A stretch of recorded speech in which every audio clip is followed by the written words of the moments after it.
What constitutes electoral offences? Breaching the Electoral Act regarding the campaign standards. You are aware of the controversy that arose from the donations that were made when the PDP flagged off their campaign and then organized a fundraising. The law, the Electoral Act insists that for the category of presidency,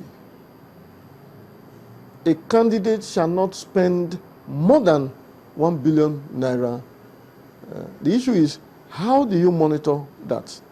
And again, if the language of the law is that he should not spend more than that, can that be, could there be a little lacuna in that, realizing that if I garner more than 1 billion, I say yes, I was giving more than 1 billion, as he did collected. But how do you now, where is the umpire that scrutinizes the expenses as to ascertain that not more than 1 billion was spent? Because that is the red line, and so on and so forth.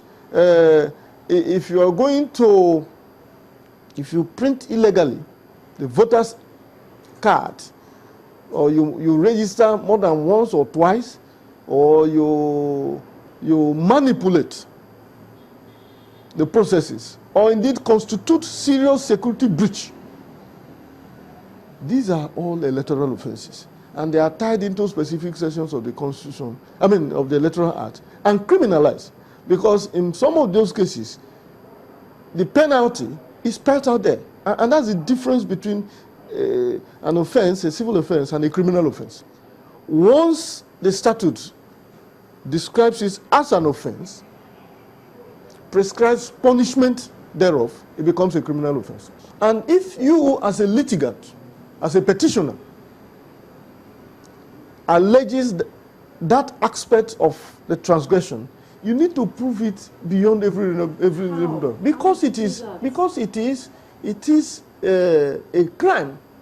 The standard is no longer under the balance of probability. The standard becomes beyond every reasonable doubt, and that is why you have agents.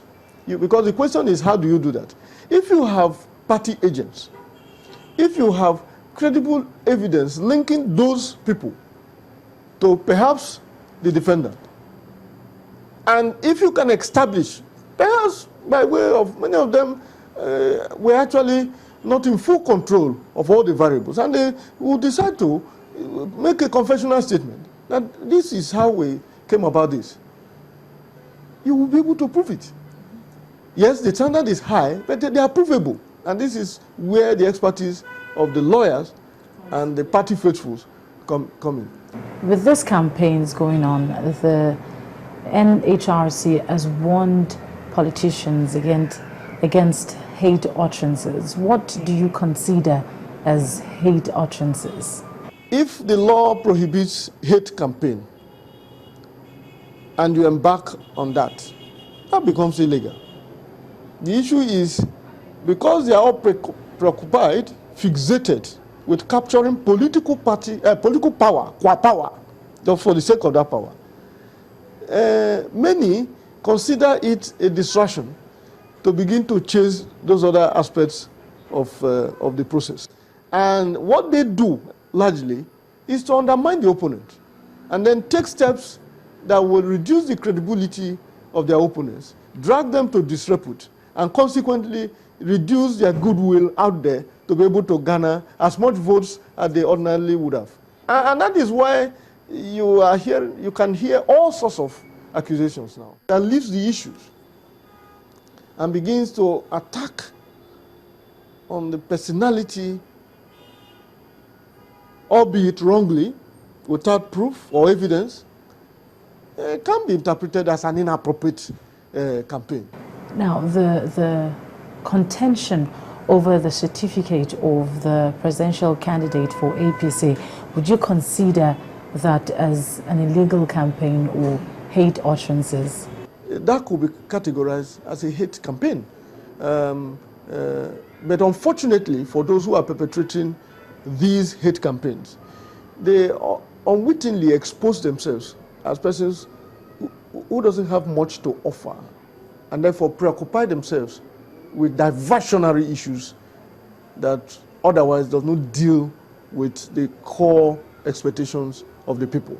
And how do I mean? If you're going to spend billions of Nigeria, telling Nigerians what Buhari or Jonathan does with his religious life, what he eats in the morning and what he doesn't do in the afternoon, the rational critical mass that will determine your fate politically is not given the opportunity to ascertain whether you have the capacity to deliver on the core promises that he's expecting you to do.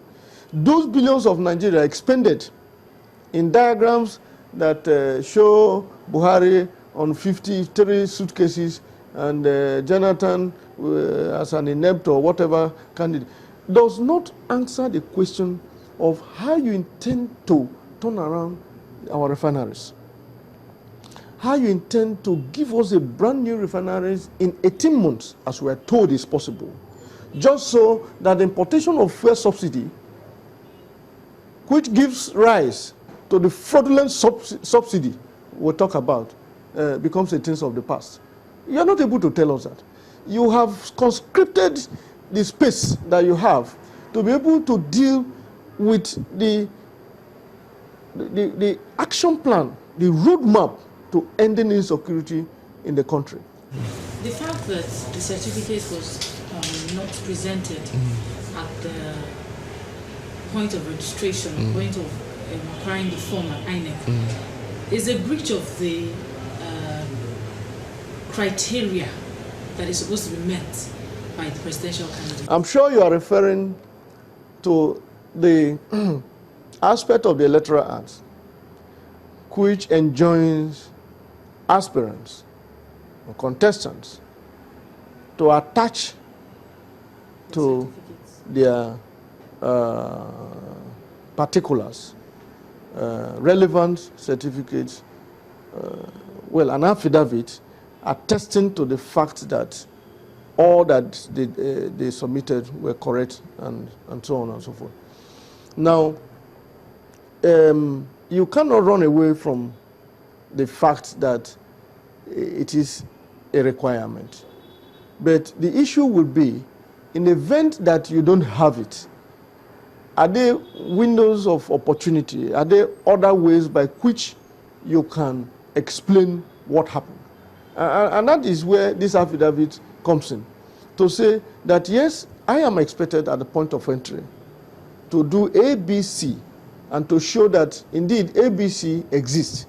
But having not been able to produce this, I am deposing to this affidavit to show that this is what happened with respect. The question has been, if you told by way of that affidavit that the original of your certificate is with the military board, to what extent can you still stand on it, having deposed to an affidavit? And as lawyers, the meaning of an affidavit is to swear an oath and affirm that the facts to which I have deposed to are correct and true. And if it is found that it is not correct, you are simply playing into the hands of the opponent. But, you know, like I said, these have all become grounds for contestation. The subsequent events that has followed that controversy is also beginning to show the desperation with which people are focusing on, one, a fourth-time aspirant. I'm sure you will not be impressed when you hear that it's a fourth time, because the fact that that issue came up now doesn't make it less an offense. The fact that it didn't come up in the past doesn't make it less an offense today. Finally, the judiciary workers have called off the strike. That's JUSON now. They've called off the strike on the federal level. What's the implication of that? Well, there are two sides to it. I think that it's either those guys, the leadership of JUSON, is very smart in their judgment regarding the timing of this strike. Or there could be the possibility of mischief. The country cannot afford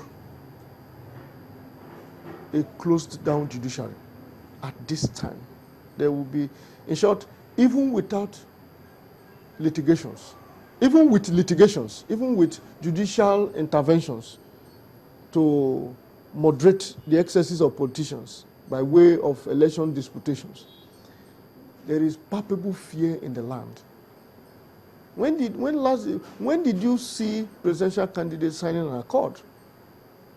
That is a pointer that we have gotten to the boiling point. How many incidences of bomb blasts, from rivers to how many, including the stoning of the president in Bauchi and so on and so forth. So we cannot afford to close down the judiciary where aggrieved persons are expected to go to ventilate their angers.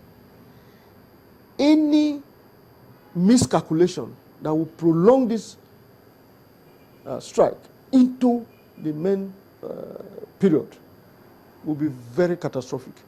Already, I have described the facts of a particular matter in which somebody who never, and it's widespread, who never contested, was substituted, was imposed.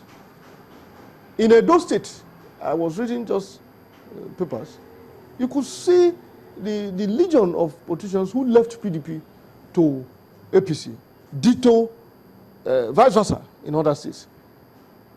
These are issues that would have been resolved if the courts were sitting. Because that is pre-election, those are pre-election matters. The courts are there to be able to quickly intervene, resolve the matter as much as they can, because some of these cases are very clear. They are all clear cases, as is happening in PDP, is happening in APC, and other political parties.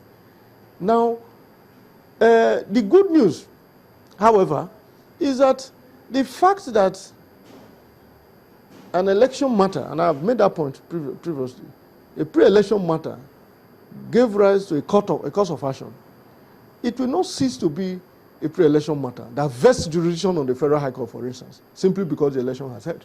There are 1,001 cases, Supreme Court cases. As we prepare for the 2015 general elections, politicians have been urged to base their campaign on the core issues of governance so Nigerians can know certainly what they should expect from their leaders. Thank you so much for being a part of the program. My name is Victoria Ido. Send in your questions or your comments to the address on your screen. See you next week.